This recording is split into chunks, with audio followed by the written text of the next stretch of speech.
So what I want us to do is to start becoming more conscious, start choosing things in a better way for ourselves, and start creating a life that's going to gear us to really take advantage of the opportunities that are going to show up for us in the years to come. This podcast is brought to you by The Integrated Human. We work up, down, inside out to plug yourself into your potential. If you want to see what we are up to and what's next, sign up to our newsletter or follow us on social media. If you like what we are doing, we really appreciate it if you can like our post on social media and YouTube and help us grow.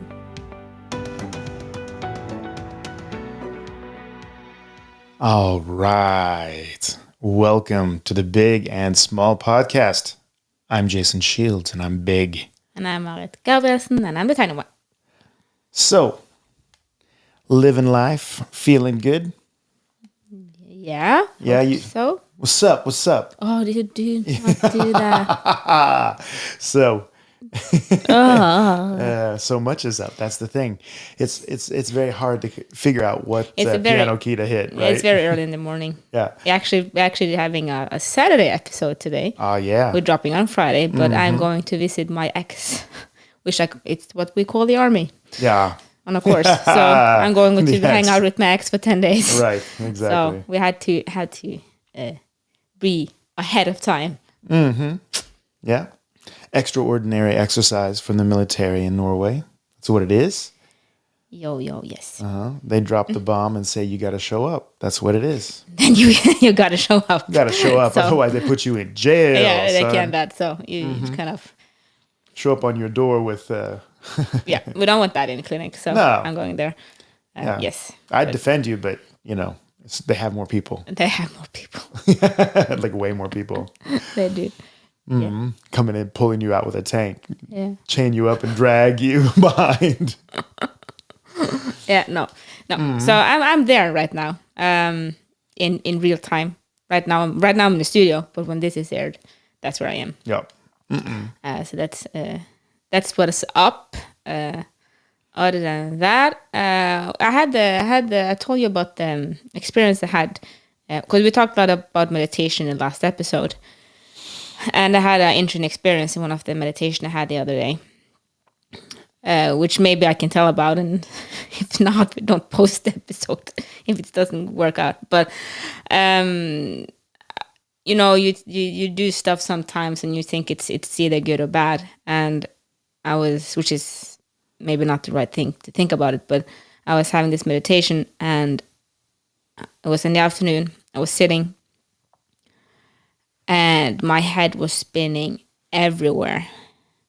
And after half an hour, I just pulled out of it. And I didn't understand why I pulled out of it. And then I'm like, that's a shitty meditation. But I actually found a new thought patterns because it was the thought pattern that pulled me out of the meditation. So it's really interesting experience around that process to find that what you think was not good turned out to be very good because you found not helpful thought pattern. Mm-hmm. That's it. That's sometimes not being able to complete your reps is what you need in order to learn something new. Sometimes not being able to discipline yourself to get through something. Well, why didn't you make it through? Well, there's a reason for it. And figuring out what that mechanism is teaches you about you. That's it. Why did you stop? Because you are everywhere you are there. You are. So if I stop doing something there, was it a one-time thing or is it something I do, which is in my patterns? Yeah. And I have noticed the pattern, and the pattern, this sounds very cryptic, of course, because people haven't heard about it, but the thought was that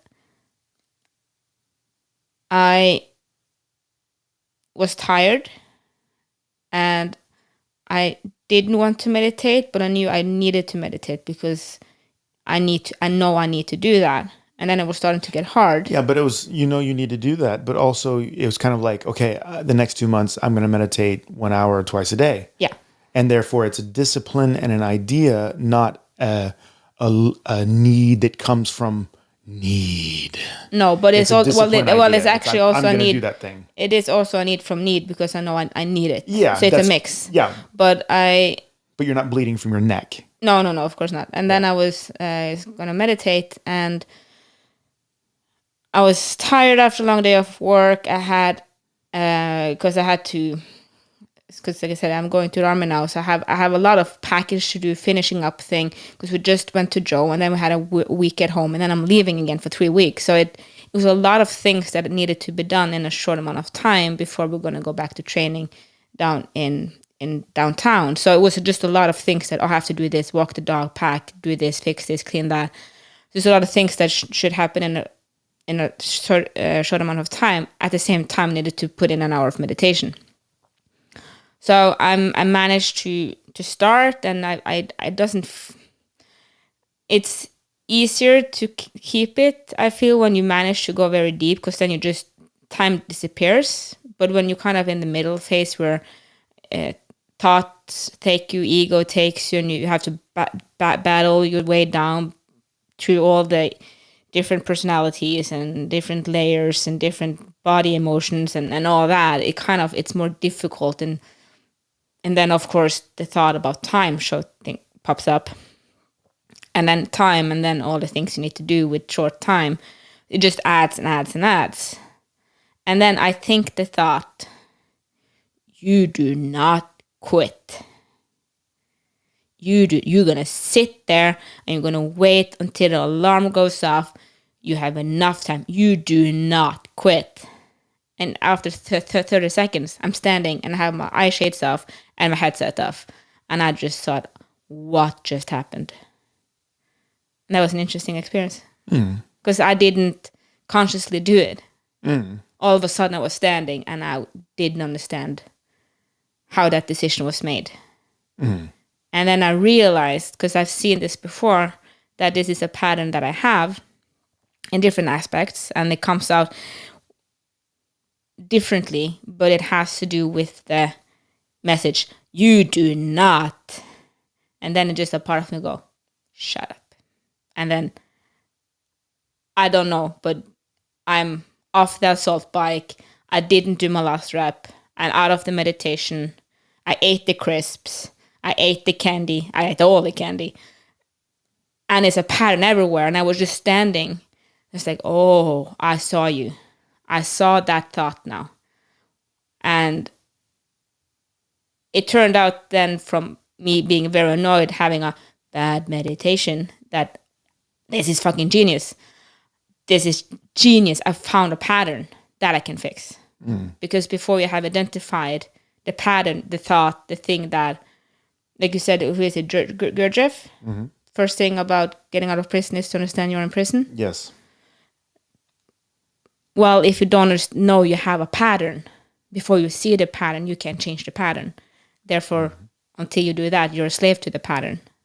Exactly. So that was an interesting experience. Now I'm trying to change it, but it's very difficult. So it's a very beautiful picture of a moment of awareness, a moment of waking up. We are not our bodies. We are not our emotions, and we are not our thoughts. What are we? We're pure consciousness.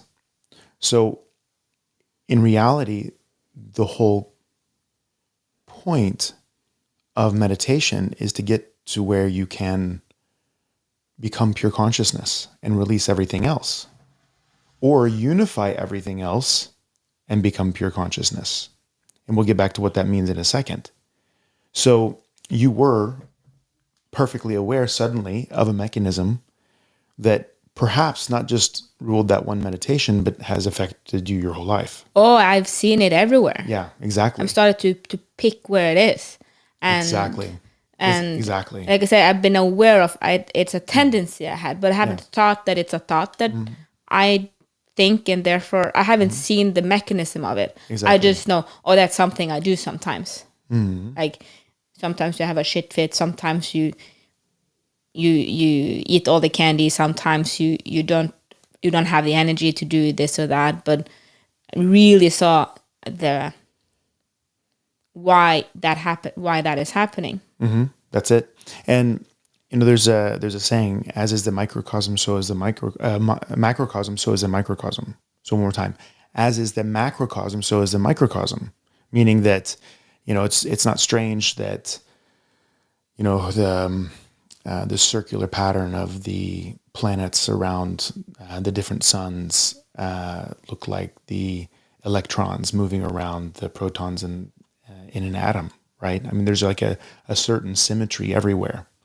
Fractals, or the microcosm that becomes the macrocosm, the small that becomes the big, in that these fractals come out and then they become everything, right? And they reproduce themselves. It's amazing. The universe is created based on some kind of order, and whether you want to talk about the physics of that, the Big Bang, which comes from the unified field, and then as things are developed, as things are created, like planets and all that, there's something called entropy.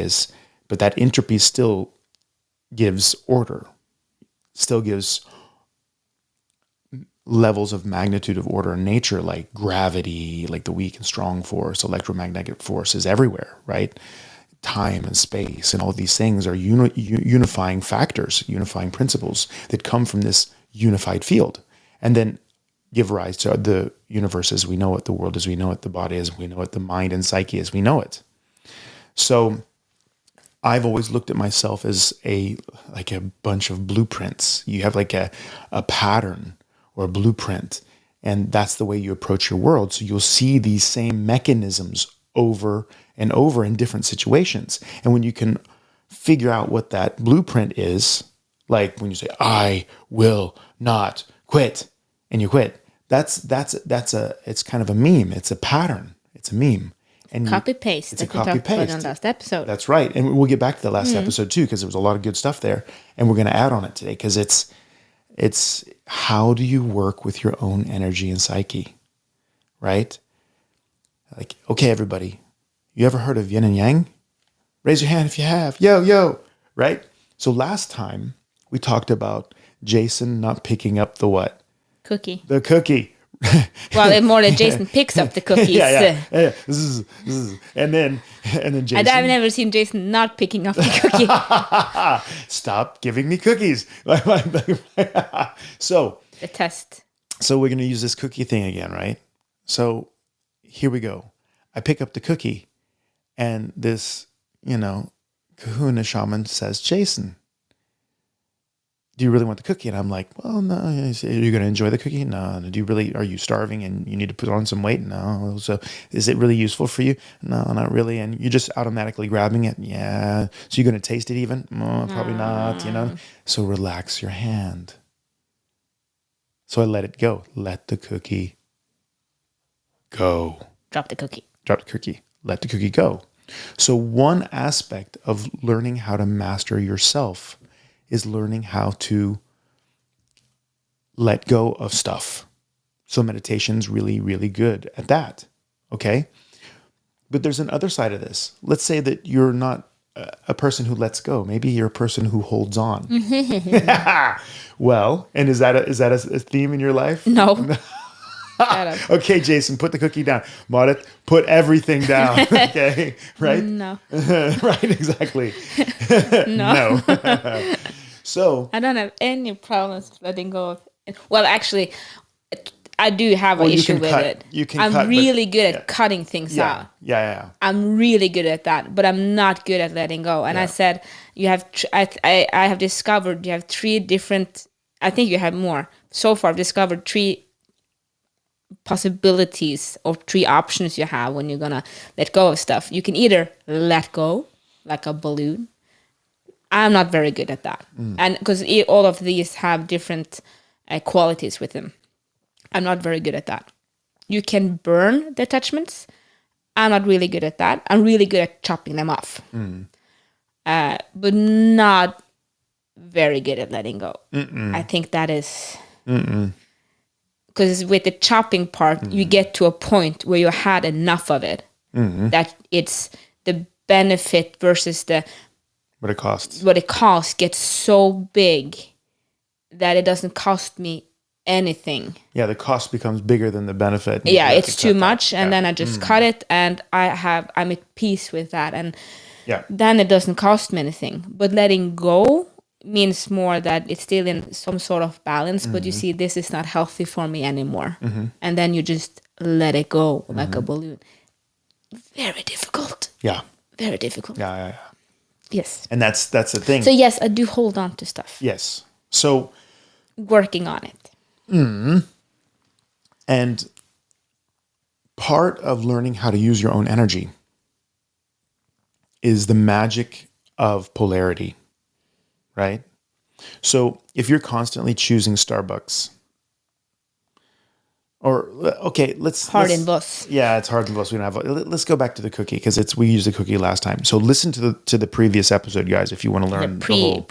Yes. The prequel. Thank you. Yes. To this one. Because that's the letting go, talking about that whole thing. But here we're talking about polarity, the opposite side of the yin and yang. Okay. Polarity means, instead of releasing the energy in the thing, you're going to put energy in the thing. And what does that mean? That's generally the energy of motivation. It's the energy of making something good or bad, light or dark, desirable or undesirable, right? So you can use your mind and your focus and your consciousness to bring up all of the things, factual or fictional, around a thing to make it less desirable. So if I pick up this cookie and I realized, well, okay, if I'm going to use this polarity technique, I can pick up the cookie and I can go, oh, this thing is made with butter. But it's not real butter. It's bad. It's butter. like in industrial byproduct stuff that's probably been sitting in a vat. And if you look at all like peanut butter and you look at all these other stuff, part of that is other ingredients. Other ingredients, bugs. It's cockroaches, because you can't keep a huge factory clean. This is true. Oh yeah. Just by you don't, like if you've eaten peanut butter, if you eat peanut butter and jelly sandwiches your whole life, my friend, you probably have like 6 pounds of Cockroach. just antennas and cockroach guts having passed through your body. When you sleep at night, spiders crawl into your mouth. Okay.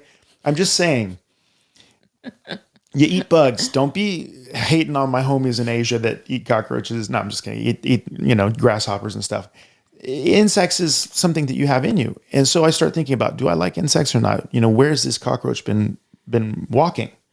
And I'm like, oh man, there's a toilet in this factory. And this factory is probably not in a nice place. That cockroach probably lives in there. And then he's going to crawl into the vat. Okay. And that's fucking gross. Do I really want that cookie now? Do you want a toilet cookie? I don't want a toilet cookie. That's fucking gross. And I'm like, oh my God. Oh my God. What else is in there? It's, oh my God, it's wheat. Wheat. Half the people on the planet are developing allergies and celiac based on wheat, and the genetic makeup of this is like alien. It's like, because it's not not homemade baked cookies where you get the right from the farmer's We're stuff. talking that is industrial. That's industrial cheap wheat stuff. that they get from God only knows where, and they put what chemicals is it in wheat? it? Is it even wheat? Seriously.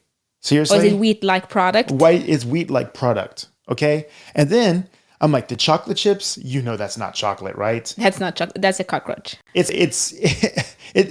think those chocolate chips are looking at me at this point, right? It's nasty, dog. And excuse me, but have you smelled your fingers? What? Smell my fingers? What do you mean smell my fingers? Touch the cookie and then smell your fingers. Does that smell like baked goods? What do you mean? Does it smell like mama's cookies, or does it smell like some weird plastic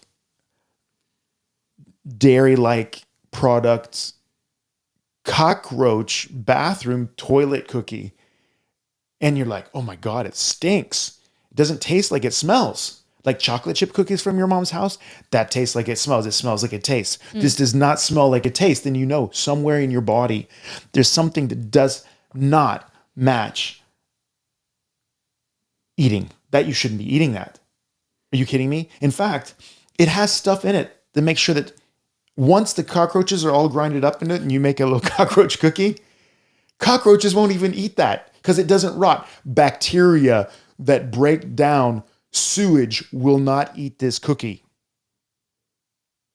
You gonna put that in your mouth, dog? Not when you put it like that. Oh my God. And then, are you ready? Your life is dependent on people, and people who will overindulge in cockroach cookies stink and don't look good. That means you're less attractive and you'll be less successful in your life. You just bring in some moralization on top of it, right? And then we have to... I don't think I want this cookie anymore. Yeah, exactly. And then we're going to start talking about the health benefits of not having the cookie. Because we're basically polarizing this cookie as good and bad, right? And like it just says clip because it sounds... You can make up stuff. Oh, you can make up like Michael Jordan. That's the whole point. You can make up stuff about what's in this cookie. Yeah, and probably this is a well-meant cookie. It could be just we're gonna get the cookie foundation on our back. Like, our cookies are not that. They are healthy and well tended. Grandma's made these cookies. Shut up, that's advertising. But it is, you can put whatever meaning you want on it. And I'm sorry if you love cockroaches. I'm just saying. The whole point is that when Michael Jordan would motivate himself to lift his level to legendary status, his mechanism was disrespect. So he would make up ways that his opponents would disrespect him in his head. He even admits, I think half these things didn't even happen. Yeah, he said that. He said, if you look at the Netflix documentary about him, like, I don't even think people kind of went up and said, that didn't happen. He said, I know. Yeah. But that didn't matter because he needed that. In his mind. He needed to be dishonored. Disrespected to fire up. So, well, then when you make up a story that guy didn't talk to me, he said something bad about me. He looked at me that's what just he said. The story you make. Yeah, and the guy's like, hey, you want some water? Oh, so you can't afford wine? Whatever it is. So the whole point is that mechanism of polarity pushes that cookie to me or away from me. Well, what you just said will make me never want to eat a cookie again. Well, that's the whole point, right? And that's how some people manage their internal states. Okay? But this is a question. First of all, it demands consciousness. I have to be aware of the fact that I don't want the cookie. It can't be an automatic behavior. So I have to discover that I don't want the cookie first. That's the same thing with releasing it. That's the Kahuna said. You really want that? Is this, so he kind of, to bring my awareness to it, he gave me a little bit of polarity there. He asked me these critical questions. So he didn't really polarize it. So I never want to have a cookie again. But he just asked me, now, do you want that cookie? Now, just so it said, when I put the cookie down, he took it and ate it. Wise. Anyway, so my point is that being able to release stuff costs less energy. But it also doesn't give motion. If you want to play the push and pull game in your life, push some things away and pull some other things to you, then you have to have polarization like this. So, the whole thing is that you push a person away by ignoring them and not calling them for 2 days, and you pull them to you by love bombing them, which is sociopathic, by the way. Don't do it. But that's pushing and pulling. That's an example of that. But it costs a lot of energy. And why it didn't work in Marit's situation with the meditation, because she's decided, she's disciplined, she's going to do this, is twofold. The first one is, how much emotional energy is in getting ready to go to the military, having it's a lot of like I said, if you go back to one of the first episodes in the seasons, I said going back to the army for me is like going back to an ex. Mm-hmm. I appreciate the time we had together. I'm done with it. Mm-hmm. I moved on. Mm-hmm. But then without me having anything to say about it, I'm getting put in a room with my ex for 10 days. That's it. And I don't want to be there. Yeah. And they're pulling me into who I was before, who they looked at me as, what I'm supposed to be there. And I'm like, I've done it. I'm done. I'm so finished with it. But you have to kind of really ground yourself, because it's a lot of old ex emotions patterns in it. So it's high emotions. They jump on you immediately, like when you, and that's the thing. So there's a lot of her emotional energy that's then hung up on the things that she's holding. She's holding travel, and there's a lot of other things happening right now. We have the clinics going crazy, and people are loving on us. And we're gonna have actually, that's also the thing. In the middle of this, we're gonna have the meditation event. So I begged on my knees and write the word all the letters, and I'm allowed to come back for 48 hours to have the event, and then I leave again. That's right. To go back. Yeah, exactly. She takes a camo off to come in and help and run the whole meditation event with me, and then she's putting the camo back on. Yeah, basically, and then you go out again. That's it. So, and then I have to, because my life's so easy. I administrate everything around the event, but that's going to be harder because I have to do it from afar, and then I need to get people to help me set it up and get them to understand what I need them to do and trust. And that's also difficult because you have to trust people. When you do it, you know how it is. It's good. Yeah. But now you need to give that over to someone else. You need to let go. You need to let go, and then and then on top of it, you're integrating everything you did in the 37-hour meditation week we had. So it's a lot of stuff. Yeah, and all of that's holding emotional energy.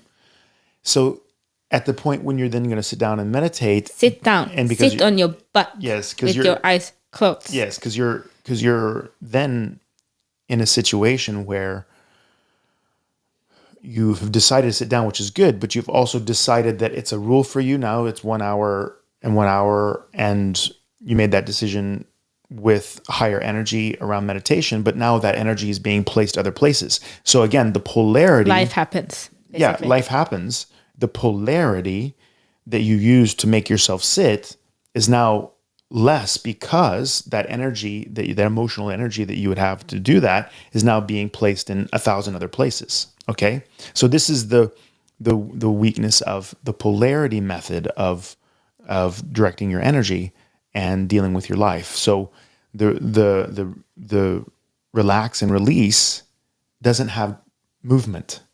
The polarity has movement, but sometimes too much. It becomes, instead of one direction, 1,000 things. Now, there's this old story, and we'll come back to this specific meditation thing in a moment. There's this old story where a master was sitting and hanging out and enjoying his life, and a student came to him and said, please, teach me how to be a master of myself in the world and be successful. I'm a young man and I'm looking for success. I really want to know who I am, what I can do, what I'm capable of, and what this world can give me. And that's the most beautiful thing a student can do. Teach me. He says, okay, you really want to know, or you're just asking? No, I really want to know. I really, really want to know. Like you really, really want to know. He said, yeah. So okay, meet me here tomorrow morning on the beach, and we'll have a conversation. I'll give you my best teaching. And he's like, all right. So he shows up in a suit because he's gonna, this is a date with destiny, as so to speak. He's showing up in his best, Sunday suit, and he's going to get the teaching of a lifetime, and he wants to approach the teaching with honor, approach the master with honor, respect. Because weirdly enough, your relationship with your master is also your relationship with the teaching. So when you give yourself to the teaching, you get maximal effect. So he shows up, and the master says, okay, come with me. And they walk to the edge of the water. And the guy's like, oh shit, my shoes. But he's like, well, seriously, what's more important, my success in life or my shoes? And they go, success in life. So the master says, okay, let's take a couple steps. And they go out in the water, like ankle deep. And he's like, oh man, my freaking trousers. Like, these are Men's Warehouse. Yeah, I got them on sale, but they're still dress pants. I mean, they're ruined now. I'm in the ocean, right? And the water's coming in and out. And the master says, 2 more steps. They go even further out. He He's like, oh man, it's up to my pockets and it's starting to leak it. You know, when the pockets start to wick the water up towards the belt. He's like, damn it, that belt is like, it's such a nice belt. I've only Like, worn no, it it's so twice. far and just dive right into it. Right? Yeah, you would just jump in. Yeah, no, you should just. Yeah, you should, right? But everybody's like, okay, I went this You far. know, you How know, far? went this far. Sorry, Just go. just go. Yeah, you should just it's go. fucked there already. your You made suit's a red. you made a decision when Yeah. your shoes hit the water. Yeah, that's right. That's when you made a Yeah, decision. but all the time you're like, pulling out, am I, will I, am I, will I, am I, will I? And then he goes a little further. And then he's like, oh, damn it. Now my tie is in the water and I can just see the tie wicking up towards my chest and my, this dress shirt that, this is, it's herringbone and it's so nice. And it's, it's ruined and my cufflinks and my freaking cufflinks have salt water on them, So the whole time he's spending with the master, what is he doing? He's worrying. He's worrying. He has his focus on teaching or understanding, being present, or all the things that he's losing. All the things he's losing. Yeah. So instead of just, number one, either giving himself to the process and letting go, or making the teaching more valuable than his suit, he's only focusing on his suit. So then he walks out, and he's like, oh man, what am I going to do? And the master says, let's go 2 more steps. They go 2 more steps. And the master says, okay, they're basically up to their nipples. Okay. And the master has, of course, a t-shirt and swimming trunks on because he knows what he's going to do. He knows what's up, right? And the guy says, okay. And he says, okay, you looking at me? He says, yeah, okay, look at my eyes. And he looks deep in the master's eyes. And the master grabs his jacket and pulls him up and holds him under the water. And he's like, oh shit. So the student starts to freak the fuck out. The problem is that the master doesn't have any clothes on really. He's hard to grab. The student's kicking his legs. He's kicking. And then he's like, I'm going to fucking drown. I'm drowning here. Oh my God, I'm drowning. And then the master pulls him back up. And he's like, you tried to drown me. He says, no, I didn't. If I wanted to drown you, I could have. What the fuck was that about? And the master says, when you want something in your life as much as you wanted to breathe in that moment, then nothing can stop you.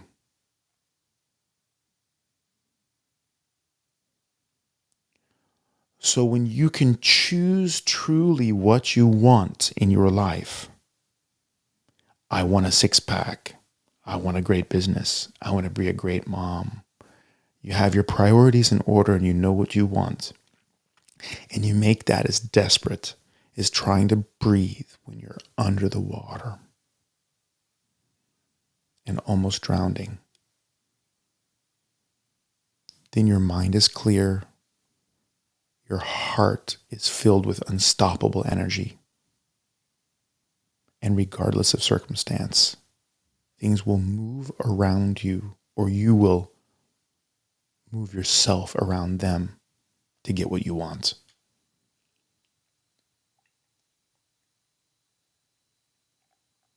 And when you're happy with that process, when you're happy with those choices, that's when you can be truly happy in your life.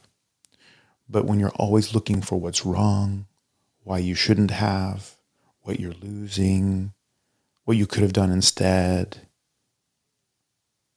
then you will always be powerless and never be in the moment.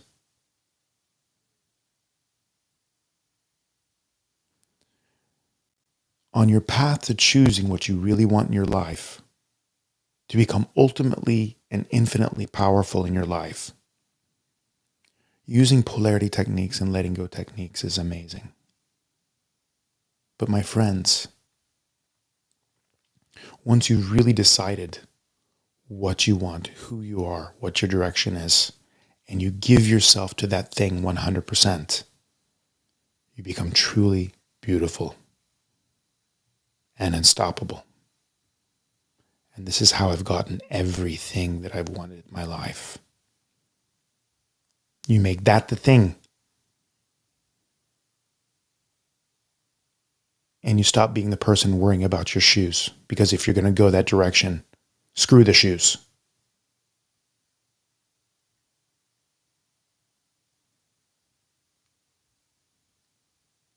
The waste of our time and energy comes when we're going halfway in, when we're thinking about our shoes, when we've already decided we're going to walk into the water.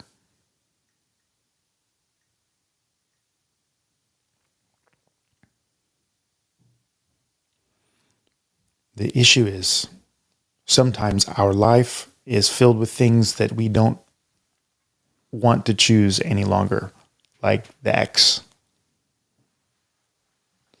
that steal your energy. So if you're not living your highest goals, ambitions, and your dreams, and things are sucking energy, then you have to go back to letting go and polarity. Letting go and polarity. So when you have to go into the military, stressing around it, does it help you? No. No, because they will come and get your ass. So letting go they will. And giving yourself over to the fact that you're going to be there. When we get a record, then you can go to the States, for instance. Oh, I hate that. So. Yeah, that's not going to happen. No. And the next step of this is then polarizing the things that you want and don't want, and collecting the energy, letting go of those things that are holding your energy so that you can focus it on polarizing the thing that you really want, even though you have to do the other things. Now, making something life and death important collects your energy. On the other side, learning how to let go, weirdly enough, when I really learned how to let go was when I became completely burnt out. Because then you don't have the energy. And then it's not how to hold on to anything. Exactly. That's the whole point. Exactly. You can't hold on to anything. And then you learn that, wow, I can actually just let that thing go because I can't hold it. I have no energy to relate to it. So, and then you learn the skill. If you're aware, if your consciousness is there, you can actually let it go. So periods of burnout and periods of charge are wonderful for these things. And learning and being conscious through that, like you were, Marit, when you were meditating, is so beautiful. Because then you know that you are actually awake. It makes me extremely annoyed. I'm just like, Yeah. Damn it. So, happy with that. I'm really happy with that. Yeah, now the challenge is to find it and work with it. Yeah, that's it. That's the thing. It's not just to see it. And it's kind of how I see the roads with a lot of these things are, is that it's kind of like cleaning your room, especially when you're a kid. It gets more messy before it gets cleaner. Because you see it and then you go, oh shit, and then you start to notice it everywhere. And then that starts to become a more and more of a focus, so you see it even more. And then you can start to change it. So it's not just to see it, that's just the start of the process around it. You have to make it so. Exactly. So it's the start, but it's definitely not the end. If it was that, it would be much more simple. But Gurdjieff said, first step of getting out of jail is knowing that you're in jail. And then you need to start digging. That's it. Exactly. And that's actually an interesting thing because you become aware, you still have to do the job, and the job may be dirty. Yeah, that's the whole point with the cleaning thing. It's not. I have a very good friend of us. He's discovered that he had paranoia, and now he's more paranoid than ever. Yeah, right. Exactly. you see, you're paranoid everywhere, and as I just told him, like, now you're behaving just exactly the same like you did before. The difference is that now you're noticing when you're paranoid. Yeah, and then you had to differentiate: are you paranoid or do you have paranoia? So it got easier when you understand, okay, he's not paranoid, he has paranoia. But now he discovers that everywhere. Yeah. It's a very interesting process to see because you see it more and more, and you kind of lose yourself a little bit because you go, it's everywhere. Yeah. But that's the part of cleaning up. That's it. And again, we're talking about yin and yang, right? This is things you become aware of that you may not like. And just as I said, you are already doing them. Yeah, you're So already it's doing not them. that, oh, I discovered this thing that I have paranoia, Now or that suddenly I have I paranoia, have this thought pattern that make me just stop doing stuff. Yeah. No, I've had this thought pattern for how long? I've known about it, but I haven't seen it before. The guy, he's had paranoia for at least 15 years. Yeah. He just haven't seen it before. Yeah. So from the outside, his behavior is the same He's because been an unknowing victim. he's been, the copy paste pattern has been there all the time. That's it. My That's it. copy paste pattern has been there all the time. I'm not just trying to not press Control C, Control V. Yeah, yeah. I'm trying to not press Control C and stop it. Don't paste it in. Yeah. And then you start to see when your body starts doing the copy paste thing, and you try to jerk Stop out of it. Yeah. And you see how often that pattern comes up. That's it. And that's a job to do. That's a huge job, and it can be a dirty job. Yeah. And this is another thing, okay? Just saying. And this is for you manifestors out there. Okay? The secret and the whole business, okay? The world is as you are and all that. Let's say that you manifest your dream. I want a Ferrari or whatever it is. I don't care what it is. I want to be a volunteer at Dr. Joe Dispenza's meditation course. I want to sit on a mountain in the Himalayas and meditate. I want That sounded pretty nice, actually. Yeah, right? So all of these things. But just so you know, when you manifest that thing, then you have to have that thing. Then you're in that thing. And you're like, well, that's what I wanted. Okay, stop. Try to clean a Ferrari in Boss. Dude, I'm telling you, you cannot get Try a hold to of drive parts. a Ferrari. You try to drive a You're gonna Ferrari wreck here. that car. It's gonna cost you more than a car to drive it around here. Yeah, it's like one of my father-in-law's friends. He got himself, he was a dentist, and dentists, make pretty good money. But cars in Norway are ridiculously expensive. Like they're double what they are in the States, and the gas prices here, the diesel prices, is so expensive. If I told my American buddies what it is, they would freak out. You have no idea. It's like at this point right now, I think it's like $16 a gallon. You're complaining about $16 a gallon. Think about that. And then he gets this giant Mercedes with this giant engine in it. The guy can't afford gas.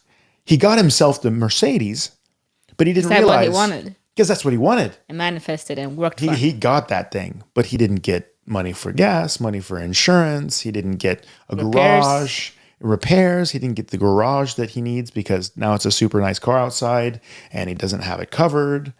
You understand? So just because you get what you want doesn't mean your life is going to be spectacular, and that having the discovery is going to be easy. But here's the thing. But at least you then have that thing and you know what it is. You understand what it is, which increases your level of consciousness. And he ended up selling the car again and buying himself something better for him, cheaper, easier, that he didn't really have to worry about. And he realized that was more important for him than having the car.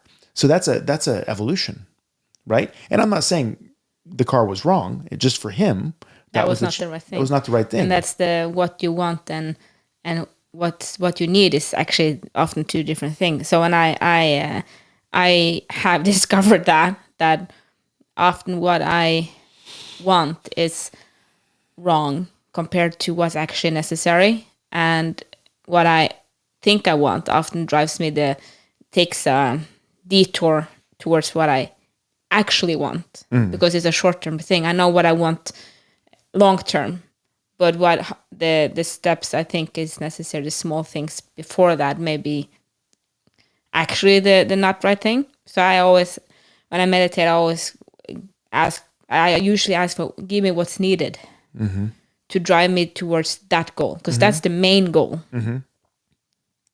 Far ahead, that's where I want to be. Give me what's needed, not what I want. Yeah, and sometimes it adds up. So the synchronicity is that what I short-term needs and want is the same. But often it's opposite. That because you don't know where the path's going to lead you in order to get to the goal. I think I want to have, Mondays off, but what I actually need to go where I want to be and drive there is to work 12 hours on Mondays. I don't know. Yeah. So I'm I find it very beneficial to ask for help me to get what I need to do the things I need to do, for instance. Yeah. And for you engineer types, just so you're clear in your head, you can either look at it as magic, which if you're a right brain person, it's magic, you're manifesting. Or if you're a left brain person, all it means is then you're putting your mind to discovering the things that are needed on the path. And instead of thinking short term and wants and lust. Yeah. I want candy. It's not the craving that drives cravings. you. It's the being aware of the things that are needed at that moment. Yeah, you can see the opportunities to move yourself in the correct direction. Yeah, you see past the cravings. Yeah, that's it. Or it's magic. You decide. Yeah, it's both. It's woo-woo shit. It's woo-woo shit. Yeah. And science. Yes. So, to be continued. I'll know when I learned to let go. Yeah. Last year I said, I'm going to tell you guys when I have discovered joy and happiness. I did. I remembered it. It was me running from sheeps with Teddy and it was crazy and it was the Bobby socks and stuff. But I will now tell you when I learned to really let go of stuff. That's right. I can sometimes do it. Just so it's said, you don't have to be completely burnt out in order to let go. I just discovered it I'm myself. not planning on doing it that way. Yeah, you can do it with meditation, and that's the whole point. But I let you know if that's how I discover it. Yeah, no. No. We're not doing that. No, we're finding a better way for our peeps. That's it. Yes. All right. Remember, you matter unless you multiply yourself by the speed of light squared, then you're energy. But if you can't be energy, matter. Thank you for listening to our podcast. We hope you felt we added something to your day and hopefully your life. If you want to learn more, subscribe to our newsletter and find us at integrated-human.com. That is integrated-human.com. Integrated Human on YouTube and other social media platforms. Have a great day and thank you again for listening. Love, light, and upgrade from us at the Integrated Human team.